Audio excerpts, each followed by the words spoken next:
corazón tiene que estar, es su habitación. Amén. Y por consecuencia, entonces nuestra vida va a reflejar nuestro estilo de vida. Jesucristo enfatizó mucho a los fariseos que no debían de ser como esos sepulcros blanqueados, que por fuera, ¿verdad?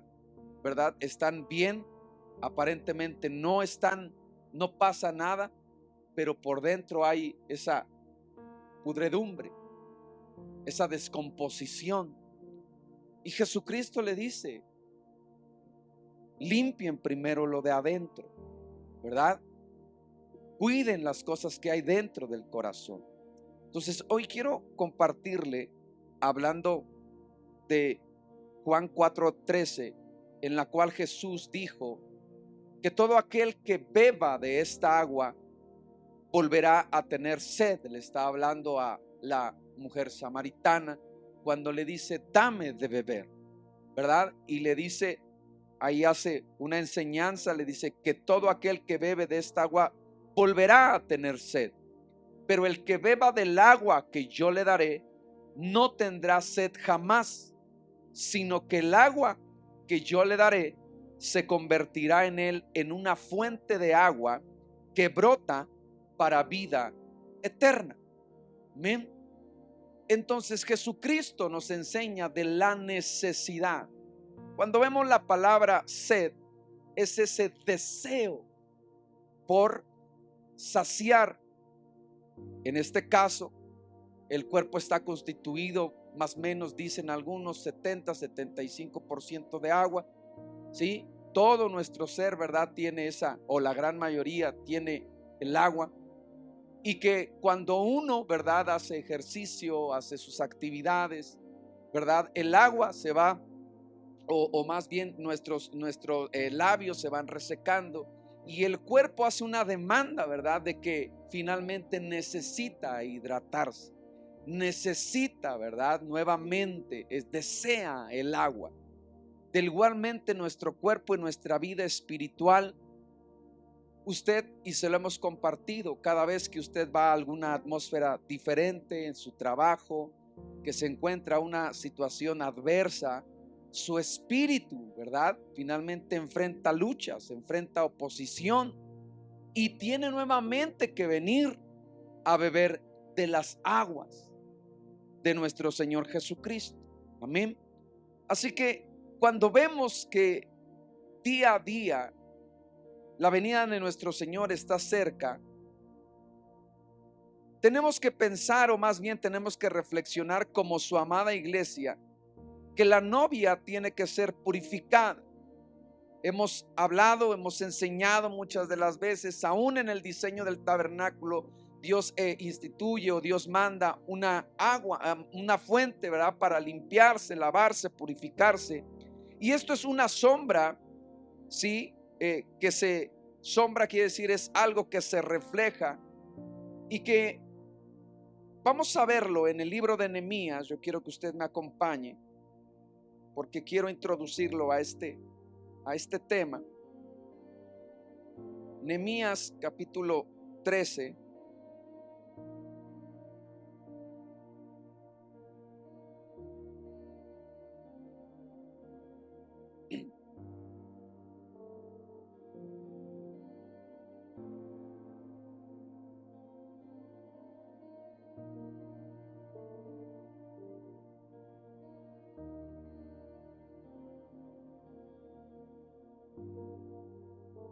¿Le puede dar lectura, por favor?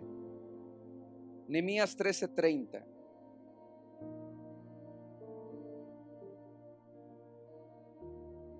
Ya lo tengo.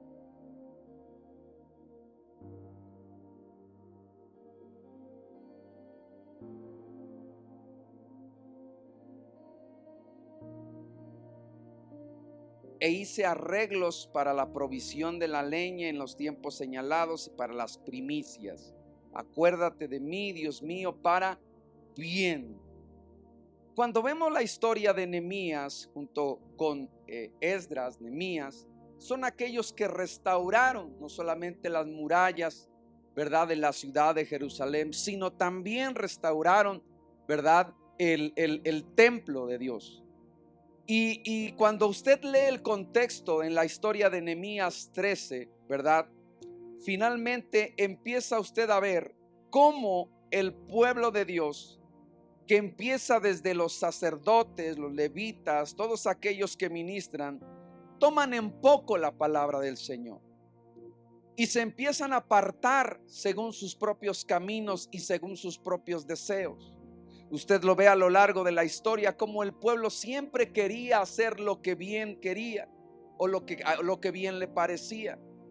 El libro de los jueces decía, como no había quien los dirigiera, cada uno hacía o decía, ¿verdad?, lo que bien o lo que a él le pareciera bien. Cuando Dios ya les había dado ¿qué? Instrucciones, mandamientos. Él les dijo, van a ser una nación diferente, van a ser un pueblo diferente, ¿verdad? Entonces, cuando vemos aquí la historia de Nehemías, y él le dice en el versículo 29, acuérdate de ellos, Dios mío, porque han profanado el sacerdocio y el pacto del sacerdocio y de los levitas. Así los purifiqué de todo lo extranjero. Cuando vemos esta palabra extranjero, es la palabra nekar, que significa extraño, ¿verdad? Y que quiere decir que previo al arrebatamiento de la iglesia de nuestro Señor Jesucristo, la iglesia debe de ser purificada de todo lo extraño. Y ahora, ¿cómo viene lo extraño? ¿Qué es lo que debe? Dios da instrucciones y le dice, esto debes de hacer, esto no debes de hacer. ¿Está conmigo? Así que mire lo que dice Segunda de Reyes 19:24, porque en Nehemías encontramos que había un mandamiento que Dios había establecido. Y el mandamiento que había establecido es que el sacerdote y más el levita no debía de casarse con una mujer que extraña o extranjera.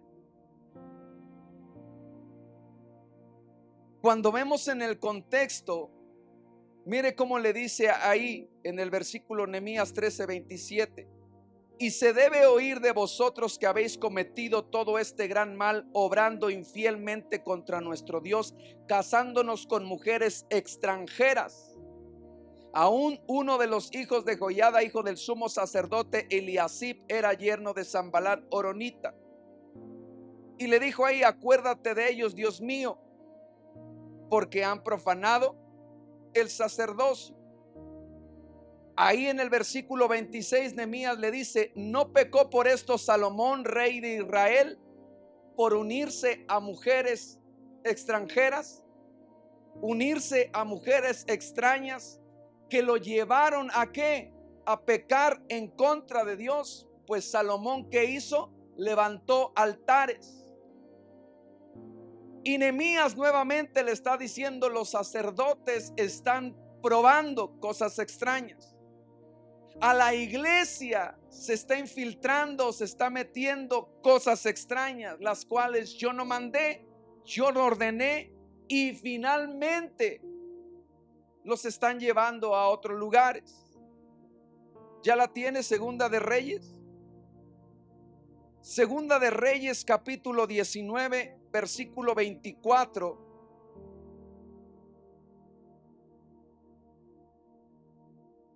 Por favor, Segunda de Reyes 19:24.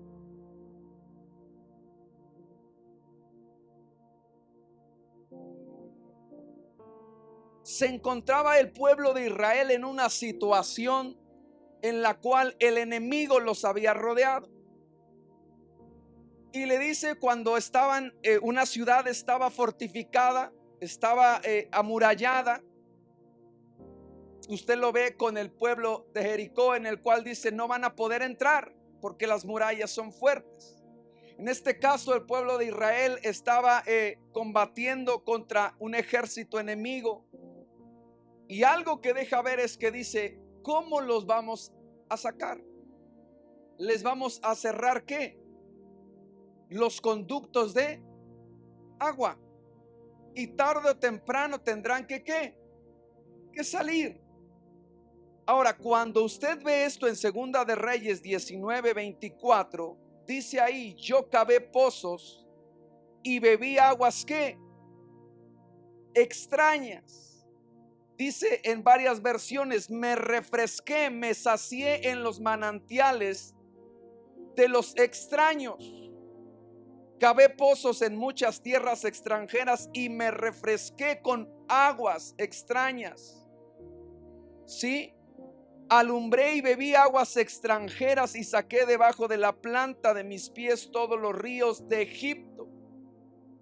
Y esto nos lleva, y lo que hoy quiero compartirle, es que muchas de las veces en esa ignorancia o en esas situaciones, como lo dice la Escritura, el pueblo que empezó a beber aguas extrañas.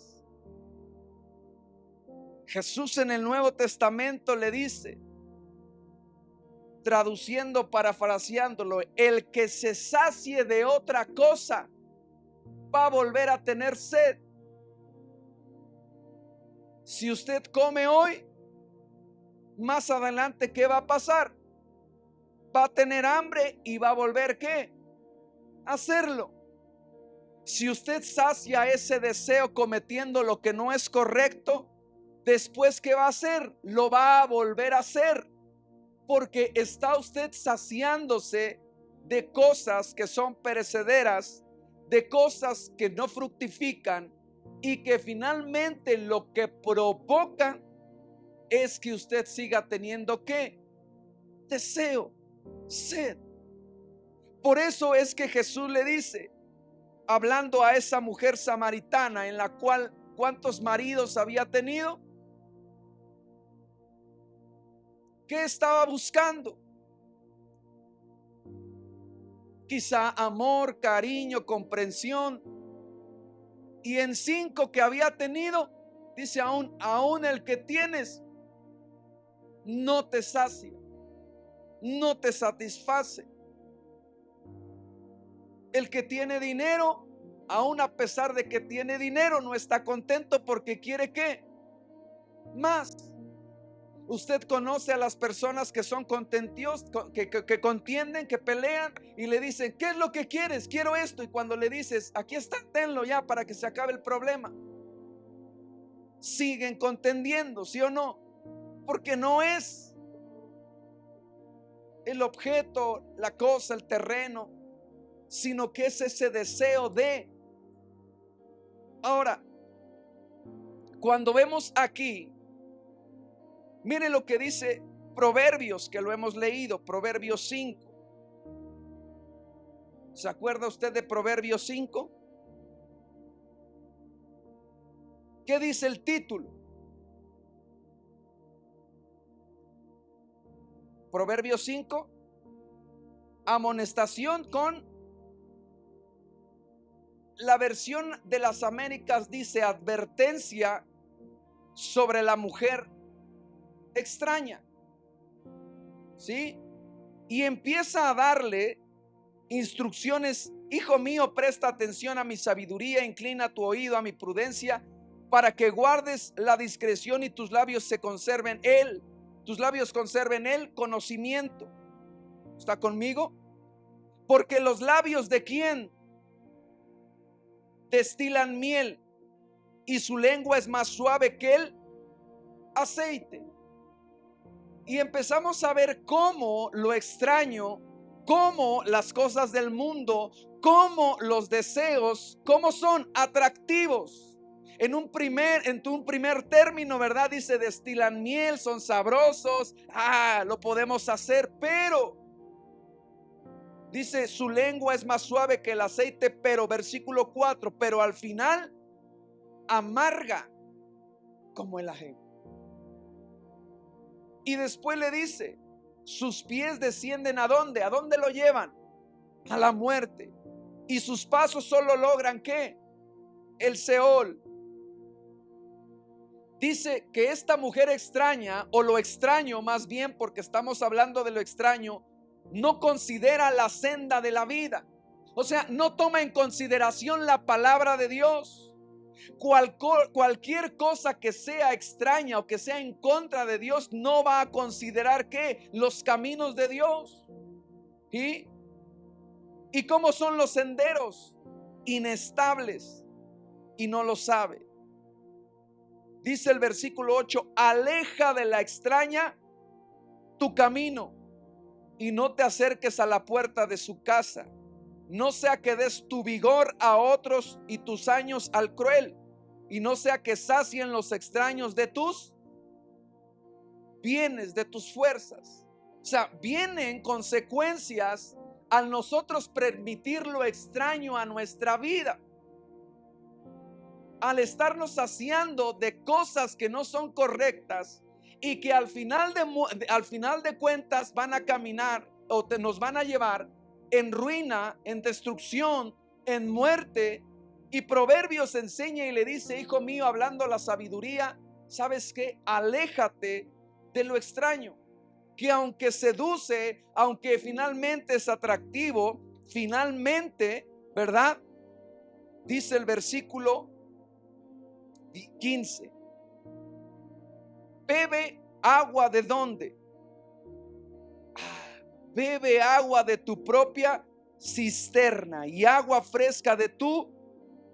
Se derramarán por fuera tus manantiales, tus arroyos de aguas por las calles, sean para ti solo y no para los extraños contigo. Ahí hace una alusión acerca del matrimonio de la mujer, pero también habla acerca, ¿verdad?, de que en ti está la fuente. Lo vimos en Juan, en cual dice: si tú bebes de otra agua, si bebes de esta agua, vas a tener ¿qué? Sed. Pero si bebes del agua que yo te voy a dar, no vas a tener ¿qué? Sed jamás, sino que el agua que yo te voy a dar se va a convertir en una fuente que brota para vida eterna. ¿Ok?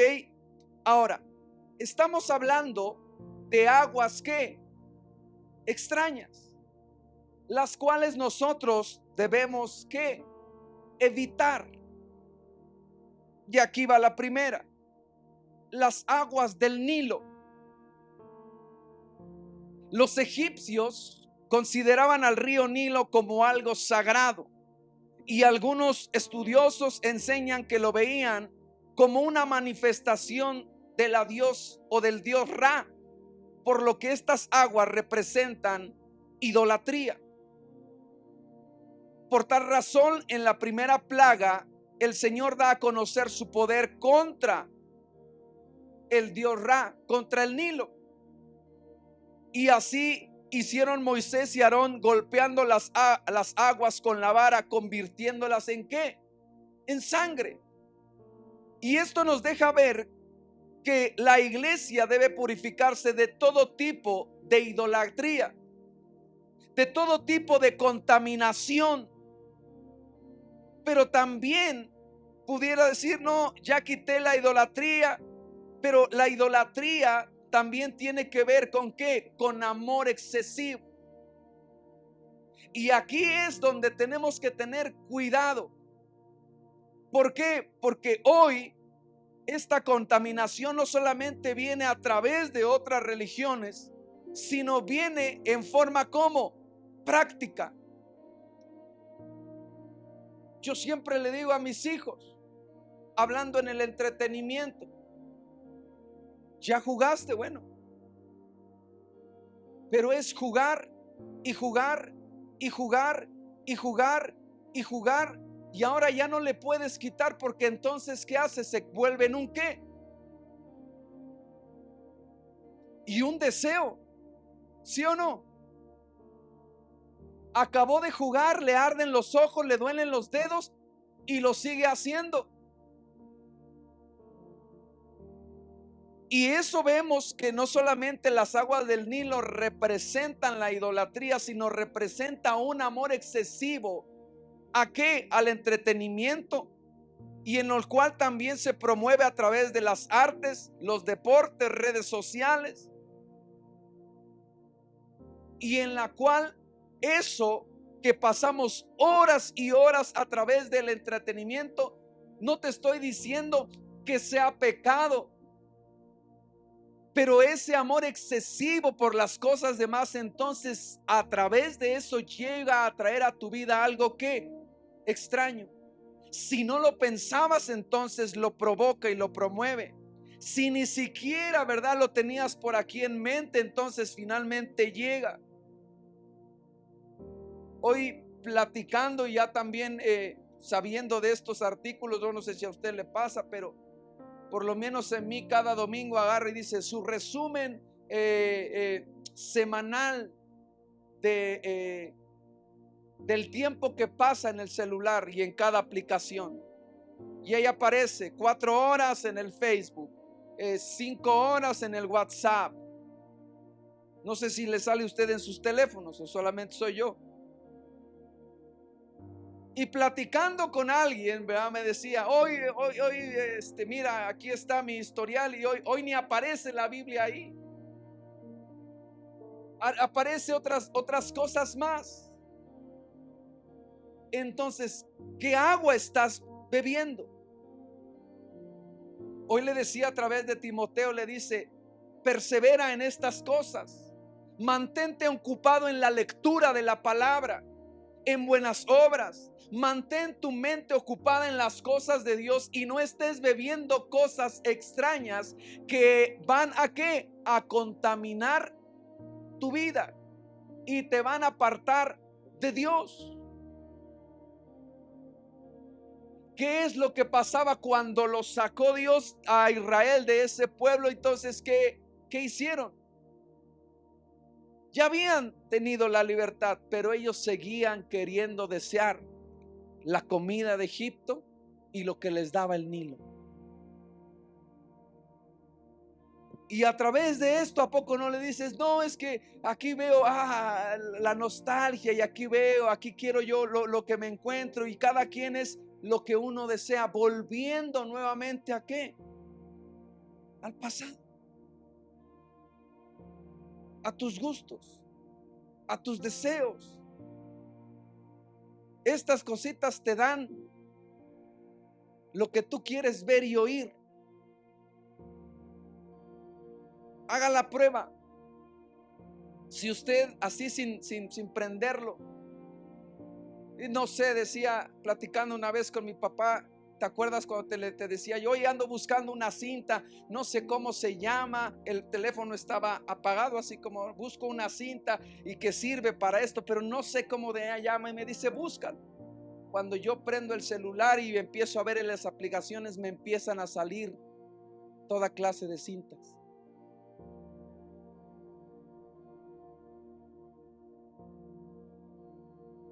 ¿Qué es lo que le sale a través de sus redes sociales? A través de lo que usted ve. Y ahora no sé por qué, decía alguien, no sé por qué me sale esto. No sé por qué. Porque finalmente a través de picar algo aquí en esto, ver, le aparecen aguas extrañas del Nilo, que lo que quieren es distraerte. ¿Para qué? Para contaminar tu mente, tu corazón y apartarte de Dios. Y que podemos ver que cuando dices, ay, ya está, se me fue el tiempo, ya, nada más de estar viendo y pasando y pasando y pasando, ya hasta que no estoy viendo nada, estoy viendo las recetas de cocina, estoy viendo esto, pero se pasó el qué, el tiempo. Y entonces, ¿de qué saciaste tu mente y tu corazón? De recetas de cocina. Si se lo haces a tu esposo, qué bien. Pero ¿y si no? Entonces vemos cómo finalmente la novia, la iglesia, está siendo distraída con esas aguas extrañas del Nilo, en las cuales representa ¿qué? Representan el tiempo de entretenimiento, lo que le había dicho. ¿Qué tiempo le dedicas o le dedicamos a la oración? ¿Qué tiempo le dedicamos a la lectura de la palabra? ¿Qué tiempo le dedicamos a la alabanza? ¿Qué tiempo le dedicamos a las cosas de Dios? ¿Y qué tiempo le dedicamos? Dice la Biblia mencionando si tú vienes a mí y bebes de esta agua, de mi palabra, finalmente no vas a tener ¿qué? Sed. No vas a tener necesidad de. Pero como no estamos bebiendo de el agua, entonces, ¿qué es lo que podemos ver? Vemos lo que otros logran, lo que otros triunfan, cómo los demás pueden, y muchas de las veces nosotros seguimos en la misma condición. ¿Por qué? Porque nos estamos saciando de esa agua extraña. ¿Ok? Otra agua extraña, las aguas de Mara. El pueblo de Israel partió del Mar Rojo, Éxodo 15, 22, 23, si alguien me ayuda.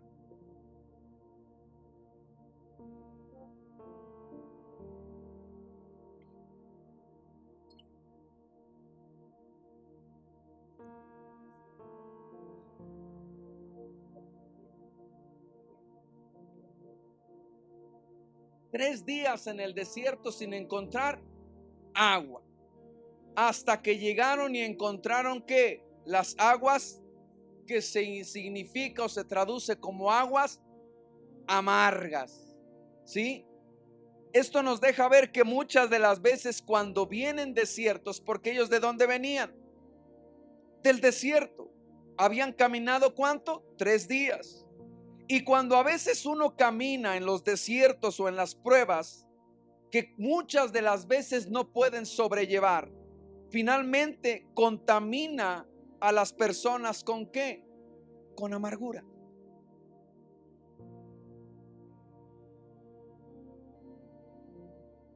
Y esta a su vez, la amargura produce ¿qué? Una contaminación mayor. ¿Qué es lo que produjo? ¿Qué es lo que produjo la amargura? Murmuración. Entonces venimos de una prueba, estamos en medio de un desierto, estamos en medio de un conflicto y entonces produjo algo. Tuvimos sed. ¿Y qué nos encontramos? Aguas ¿qué? Amargas. Y al no poder saciar lo que decías, tengo ganas, pero no puedo hacerlo. Entonces, cuando no puedo hacerle lo que yo quiero, entonces viene como resultado ¿qué es la murmuración? El hablar mal, hablar cosas que no son, decir cosas que no son. El pueblo, al no saciar su sed y al saber que esas aguas estaban amargadas o eran aguas amargas, ¿qué es lo que hizo? Empezó a hablar en contra ¿de quién? De Moisés, de Aarón y de Dios. Lo que representaban ¿qué? Las autoridades. Sabemos que los desiertos no son fáciles. Sabemos que en muchos de ellos pudiera haber ¿qué? Frustración, desesperación, tantas cosas que vinieran a nuestra vida. Pero en medio de los desiertos Dios ha prometido, y Dios promete, aún dice el libro del profeta Isaías, yo abriré camino ¿en dónde? En el desierto. Él promete que aún en medio de esa circunstancia, si nosotros, ¿verdad?, somos fieles, esperamos, entonces de nuestro interior se va a producir esa agua para poder saciar y poder soportar y pasar ese desierto. Pero no debemos de beber las aguas de la amargura, de la frustración, de la desesperación, que a final de cuentas nos va a llevar ¿a qué? A murmurar, a hablar. Cuando usted lo ve ahí, esto se vuelve un círculo vicioso. Porque alguien que está amargado del alma solamente sale de su corazón ¿qué? Amargura. Y aun aunque pueda recibir algo bueno, siempre le va a ver lo malo. Y se convierte, lo que le decíamos con los pleitos, se vuelve en un círculo ¿qué? Vicioso.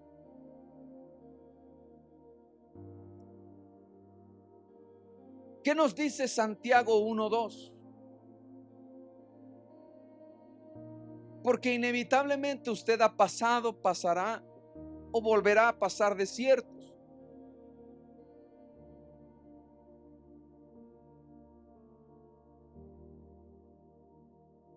Santiago dice el secreto. ¿Qué tienes que hacer? ¿Cuándo te tienes que gozar?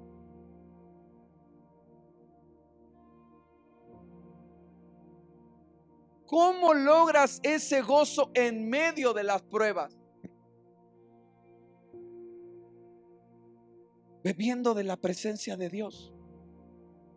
Sin la presencia de Dios no vas a poder tener gozo en medio de esas dificultades. No vas a tener esperanza en medio de esa situación.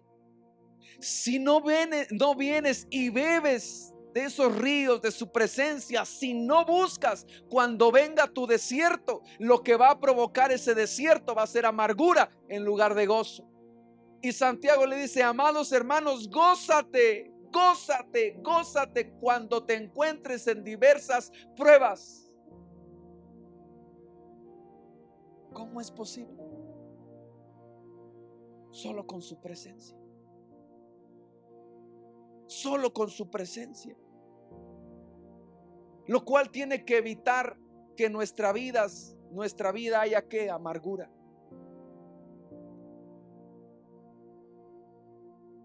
Yo muchas de las veces hemos atendido a mucha gente en la cual se atienden cosas que quizá pasaron desde el vientre, su niñez, pero que ya hoy están en una situación diferente, llámese posición económica, social, o sea, ya salieron de esa situación, pero siempre traen a memoria las partes del pasado.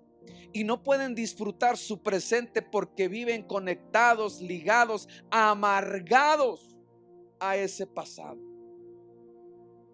Es que usted no sabe, no teníamos, no podíamos, pero ahora tienes. Sí, pero yo me recuerdo que antes no, y éramos, y ligado y conectado. Y eso lo que provocó es que está contaminando, amargando tu vida. Éxodo 15:25 que estábamos leyendo, 15, 22, 23, el 25. ¿Qué es lo que sucede con las aguas del mar?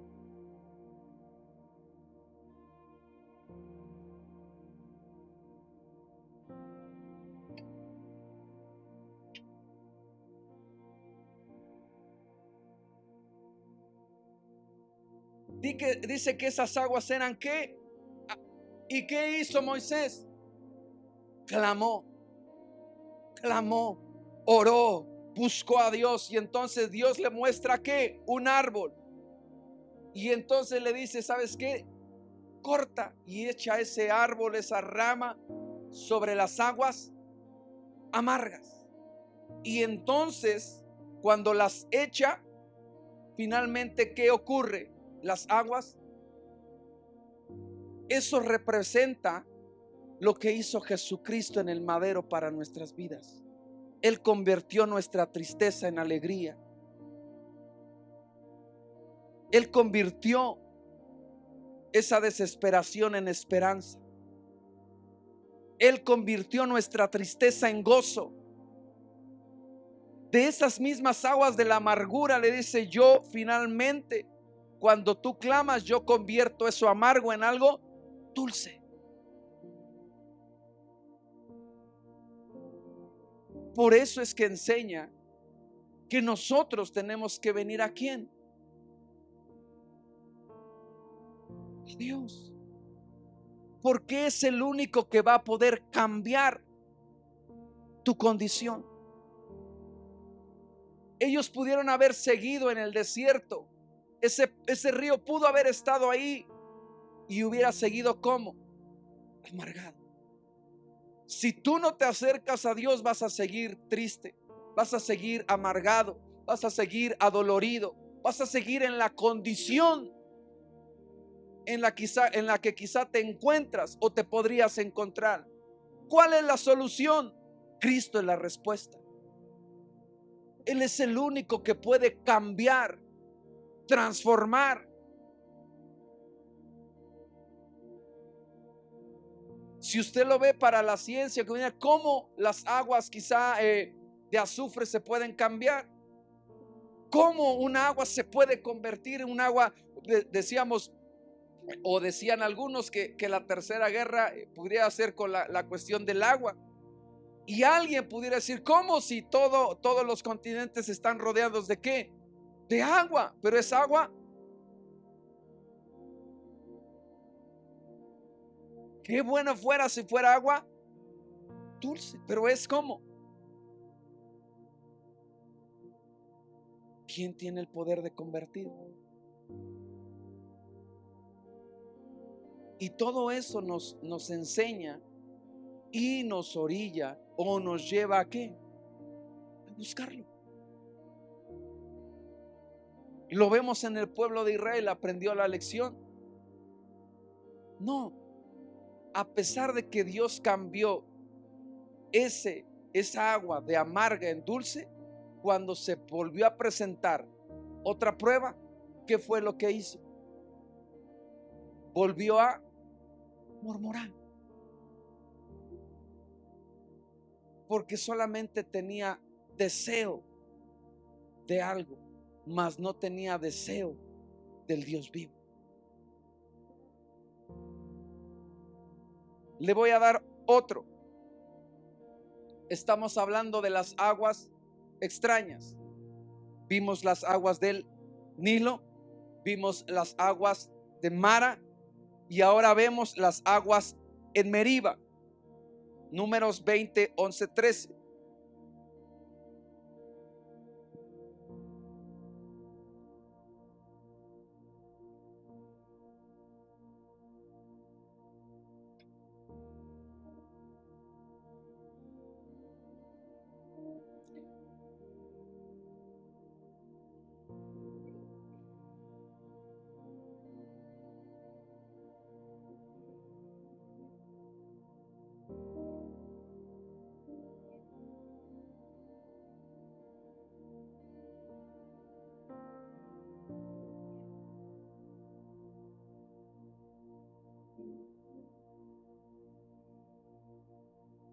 Encontramos estas aguas en las cuales son la causa por la cual Moisés no entra a la tierra prometida, en la cual nuevamente atravesando en un desierto, atravesando en una prueba, nuevamente les dice y les enseña, ¿verdad? Danos de beber, danos de beber. Y entonces nuevamente dice Moisés no entra a Canaán porque el Señor le dice, ¿verdad? Háblale a la peña. ¿Qué le dijo? Háblale a la peña. ¿Y qué hizo Moisés? Golpeó la peña. Entonces vemos que estas aguas de Meriba recibieron su nombre porque allí los hijos de Israel contendieron con el Señor. Meriba significa contienda, querella, que también significa disputa, riña, lucha. Y otro aspecto que sucede en estas aguas es que el pueblo tuvo rebelión contra las órdenes de Dios. ¿Cuánta gente le gusta qué? Disputar. Hay gente que le gusta reñir. Hay gente que siempre le gusta tener la razón y que no, cuando no la tiene, la quiere tener. Y lejos de que Dios le dice, háblales, hazles entender. Y entonces Moisés, ¿qué dice? Necios rebeldes. Y entonces empieza ¿qué? a contender, a reñir. Y cuando uno contiende, cuando uno riñe, finalmente, ¿qué cree que se está alimentando? Su orgullo, su ego, violencia, cosas en las cuales finalmente, ¿qué? Está bebiendo. ¿Tiene sed de qué? De venganza. ¿Por qué lo hizo? ¿Por qué contendió? Proverbios que hemos leído dice: no contiendas con el necio. No le vas a ganar. Porque si tú le dices que el azul para él es verde y no va a entender razones. Y sabe que muchas de las veces hay gente que está bebiendo de estas aguas, que siempre en matrimonios, hogares, a donde vaya, está bebiendo de aguas de qué? De contienda, de disputas, de pleitos, de riñas. Y lo que hace y trae a su vida, ¿qué es? Daña su corazón. Y entonces vemos que el pueblo se rebela, porque en las aguas de Mara, ¿qué les había dado? Ordenanzas y estatutos. Y entonces en aguas de la Meriba y de contienda, simplemente el pueblo no sigue esas ordenanzas y esos estatutos. Y al contrario, ¿qué es lo que sucedió? ¿Cómo seguía el pueblo?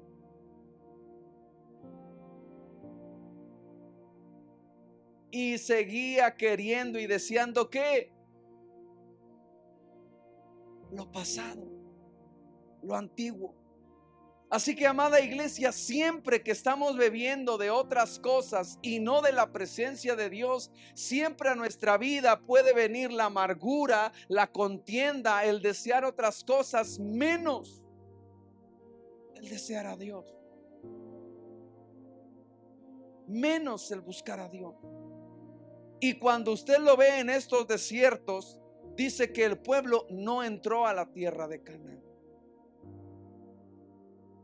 Solamente entró Josué y Caleb, los cuales tenían un espíritu diferente, los cuales no saciaban su deseo con aguas extrañas, sino que saciaban,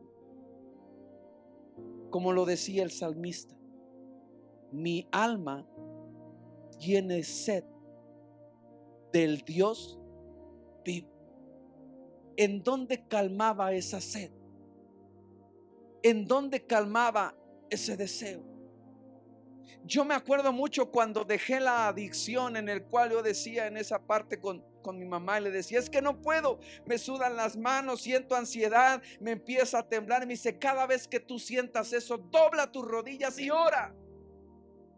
Yo le decía: no, mira cómo está, tengo ansia, me da taquicardia, empiezo a sentir ese deseo de que mi cuerpo deseaba y quería la nicotina, eso, o sea, era un deseo en el cual decía: no tengo que fumar uno, nada más una fumadita, nada más algo. Dobla tus rodillas, porque ese deseo que tú sientes lo vas a poder calmar en la presencia de Dios. Y nunca más volverás a tener ese deseo para cosas que te perjudican.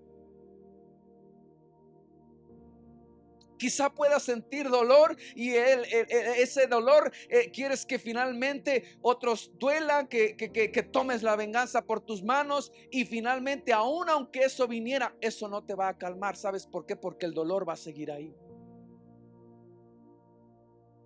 ¿A quién tienes que llevar todo aquello que sientes y deseas? A Dios. Mi alma tiene sed. Lo que mi alma desea no es venganza.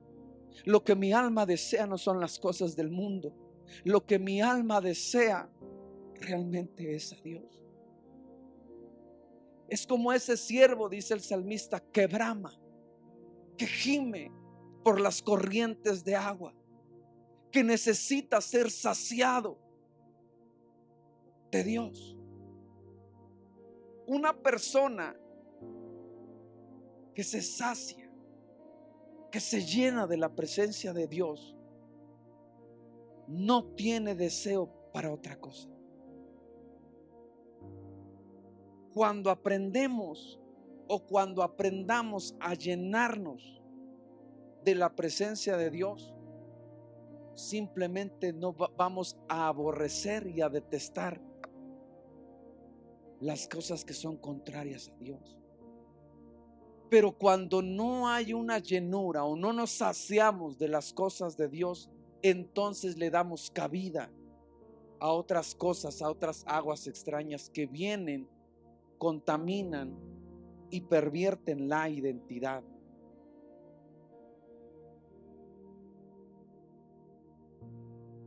Segunda de Reyes, leímos 5:10. Ayúdeme ahí. Son otras aguas, las aguas de Abana y Farfar.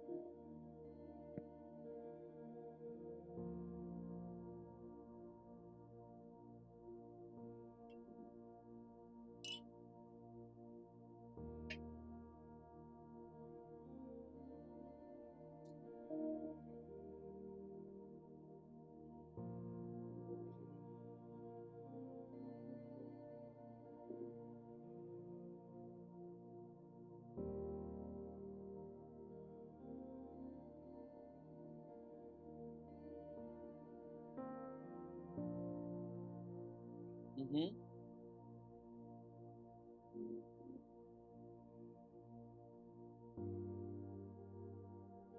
Mm.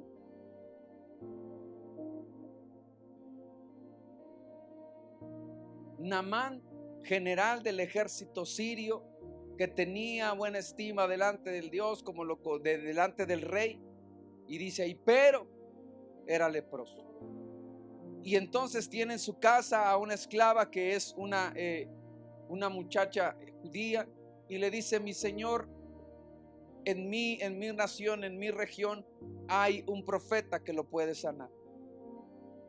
Naamán toma carros, vestiduras, oro, regalos, y pide la orden al rey para que pueda, y le dice: mi señor, yo soy de tu ejército, yo es esto, pero ahí en Israel hay un profeta que puede sanar. Y le dice: ve, eres uno de mis mejores, ve a ver. Cuando se encuentra con Eliseo y él va y dice: usted imagínese un general del ejército, ¿cómo llegaría? Con sus escoltas, llegaría con sus guaridas. Aparte traía carros de regalos para dárselo a aquel que lo curara. Y cuando hace su presentación, o imagino quizás hasta trompetas y Naamán, aparece Eliseo y le dice: ya sé de lo tuyo, porque le manda al rey y le dice: sí. El rey de Israel se rasga las vestiduras y dice: este me está provocando, porque ¿cómo es posible? ¿Que acaso yo soy Dios para curarlo? Yo no tengo el poder. Y el profeta le dice: no te preocupes, envíamelo para que sepan que hay Dios en Israel. Y cuando se lo manda, entra, y ¿qué cree? No lo recibe. No lo recibe. Y le dice: ya sé lo que tienes. Ve y zambúllete 7 veces en el Jordán. ¿Qué sabe qué representaba esto en el Jordán? Lo hemos visto, que significa humillación o humildad.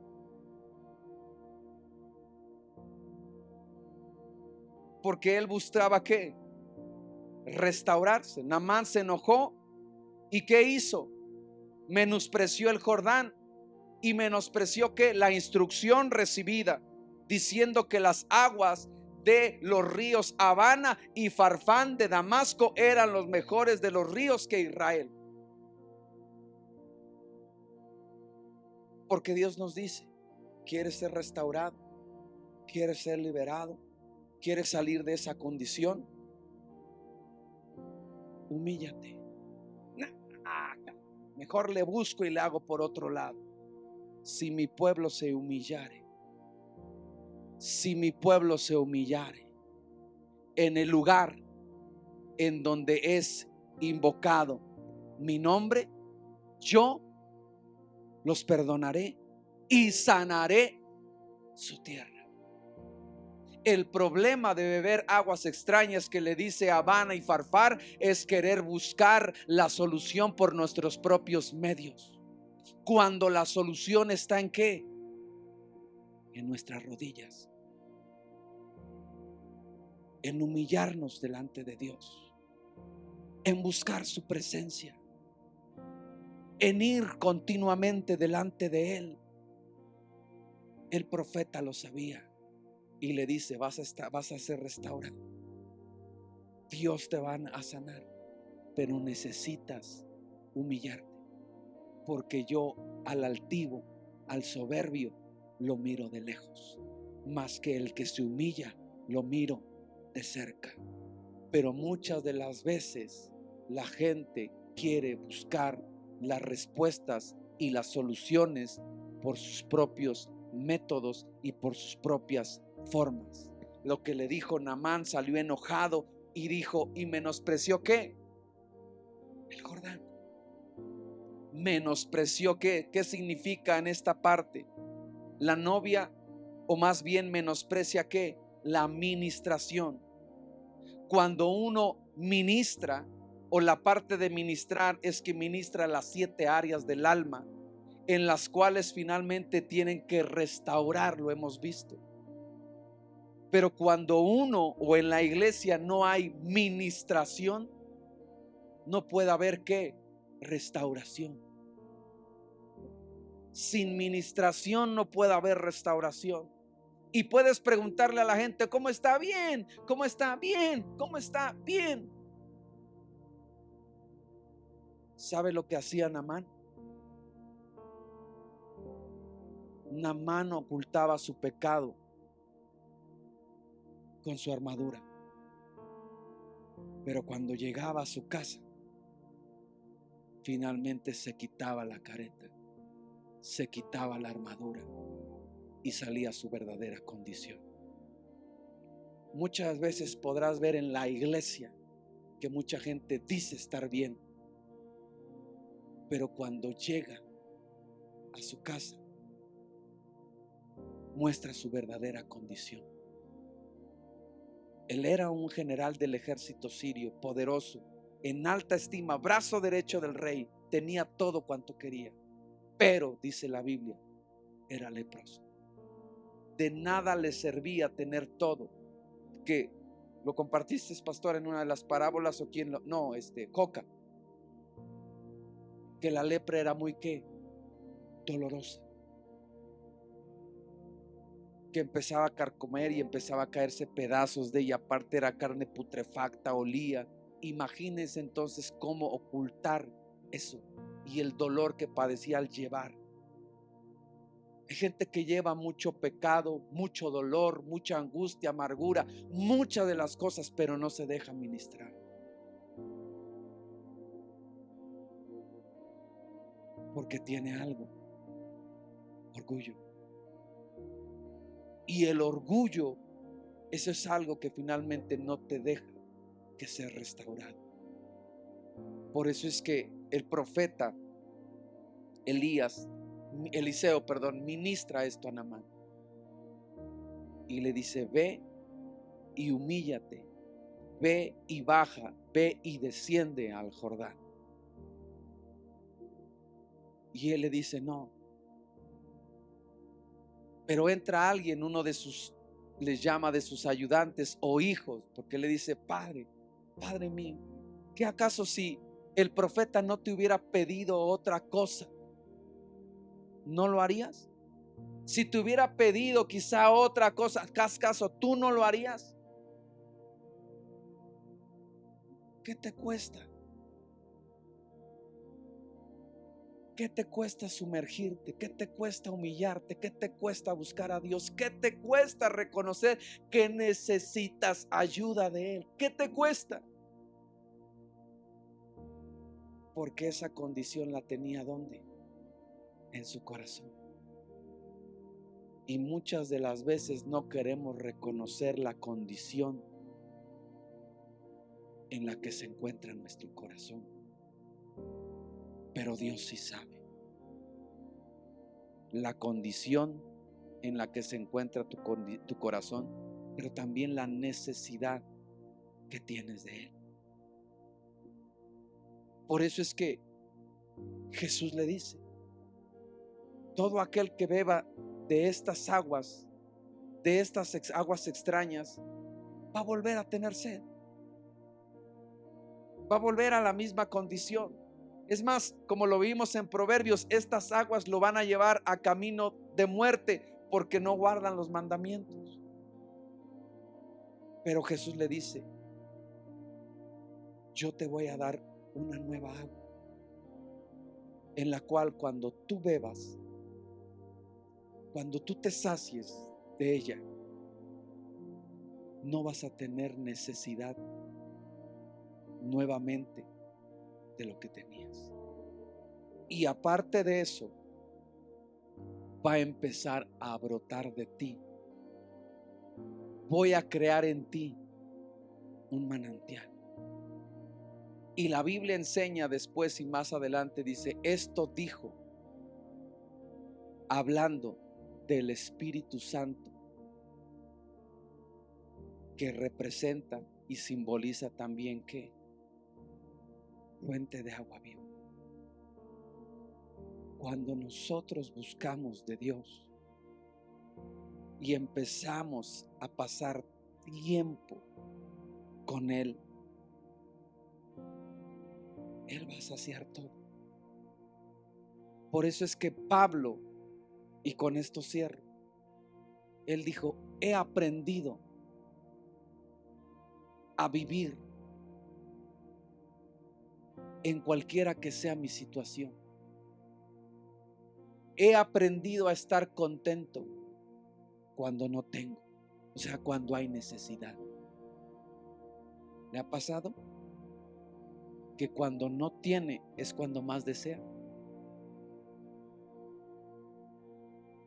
Que cuando anda es cuando más le dicen: pa, ¿y me compras?